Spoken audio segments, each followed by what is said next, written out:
Steve and Blue are feeding Turquoise. Suddenly, I get too close to her while saying hello to Turquoise, who got scared and spooked and went into her shell because she got shy. Turquoise peered out and admitted she was shy of me because Steve made Turquoise remember me since we met at Blue's birthday party. And Turquoise wasn't shy anymore since she knew me. And as the doorbell rang, Turquoise got startled and hid again, and Blue felt puzzled by who it was. Steve opened the door, and his friend Miranda arrived. Steve introduced her to me. Miranda was inspired and amazed by Blue's clues in the thinking chair. Steve wondered where Magenta was. Miranda said was she was to see her, but figured that Miranda would drop off the book, which was about anteaters, and Miranda took out some things like a scrunchie, her notebook, and videotape, and the book was about anteaters, and since Miranda loved anteaters like Steve does since he has Horace. The videotape that Miranda made is all about Magenta, and it had the places she liked to go and things she liked to do, and they would watch it sooner with Miranda. Steve and Blue, and Steve and Blue, and Miranda left to tell Magenta. Steve was excited about the videotape but didn't see Blue. Just then, Steve and Side Table Joe saw Blue poking her head out from behind the thinking chair. She was feeling shy about something, and we played Blue's Clues to figure it out. Before Steve cleaned up the paw print, Steve said hello to it. He introduced the paw print to me, and the paw print left. When Steve went to get his notebook, Side Table Joe felt worried about Blue being shy. Explained that Side Table gets shy as well as sometimes, and gave the notebook.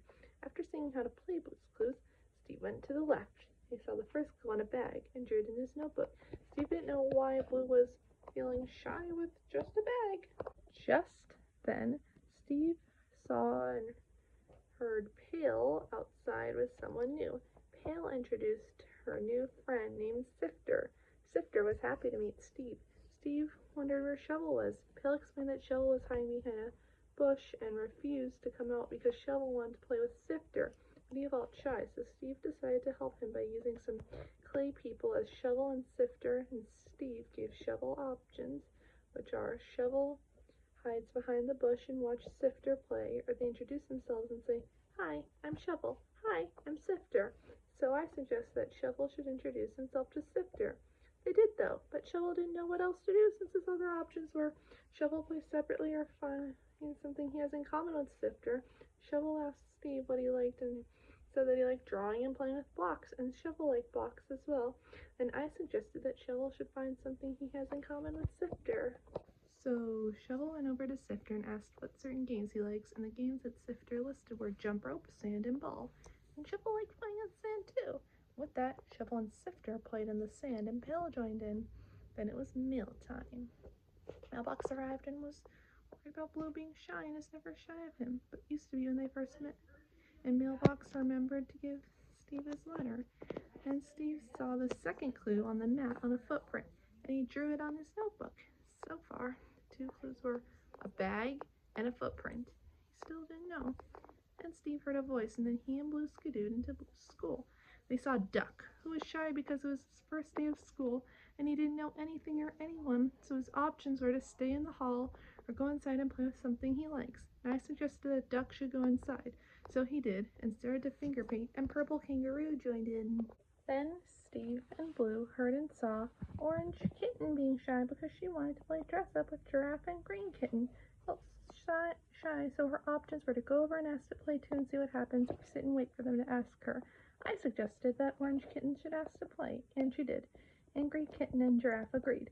Then it was time for show and tell. Steve saw Green Kangaroo. He wanted to tell everyone about his pet rock, but he was nervous and doesn't know what to say. His options were to practice what he's going to say with Steve and Blue, or not take his turn, and I suggested to practice, so he did. Green Kangaroo said that he found the rock in his backyard and put a face on it, made it his pet, and told everyone the same thing.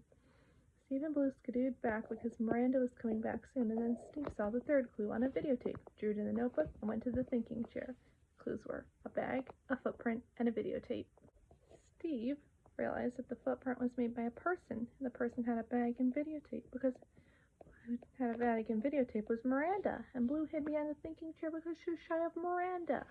After singing, they figured out Blue's clues Steve comforted poor Blue being shy of Miranda, but Shovel arrived and told Blue to find something she and Miranda have in common, like Shovel did with Sifter, and Duck arrived too, and Shovel took him to Sifter. Just then, Miranda arrived to show the videotape. Steve told her about Blue being shy of Miranda, and magenta was what Blue and Miranda have in common, and Blue was no longer shy of Miranda anymore. Then the videotape started and it showed Magenta and Miranda at the beach. Then Magenta arriving in Blue's house for Blue's birthday party. The costume party when Steve was an alien, Blue was a fish, and Magenta was a mouse, and the pool party when Steve and Blue invited everyone and Magenta to it.